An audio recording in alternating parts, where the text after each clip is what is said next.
I think it's going to be a bit of a journey around how some of these techniques can be applied. There's a lot of promise to them, but a lot of the practicality is going to come from applying judgment as well. So how do we use algorithms and the best data available and build predictive models at very granular levels, but then bring in all the insight that forecasters and the stakeholders they work with have, because we know the past is only so representative of the future. And I think the companies that blend these two well and see AI as part of the solution, but figure out how to bring in judgment on an ongoing basis and bring in insight, are going to be the ones who get the most benefit out of it, because it's going to become embedded in their process. It's going to stick when others struggle with a lack of transparency. So I think it'll be a bit of a journey for organizations to figure out, but there's a lot of promise in some of these techniques.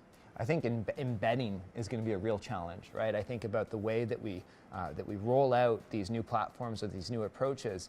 When you think about different stakeholders, whether it's the forecasters in a central or global environment, if it's forecasters and affiliates, if it's the people that use the forecast, so decision makers like brand teams or like executives, how do we get them on board with the changes? So for example, right now most decision makers expect to see the logic flow on how our inputs lead to outputs and then make a decision based on that.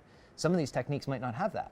And so how do we enable them to still make good decisions with the information we provide them as forecasters, and make sure that we've walked them through the change that they expect to see, and support them as they make the transition in decisions. Yeah, I mean, the forecasting role doesn't go away with the advent of AI. It just changes the role a little bit. And I think working with forecasters and the rest of the organization to understand how people's roles change with these technologies will be critical, because there's still going to be no substitute for some of the judgment that comes into really what a forecaster is asked to do, which is predict the future and give the art of the possible of what might happen.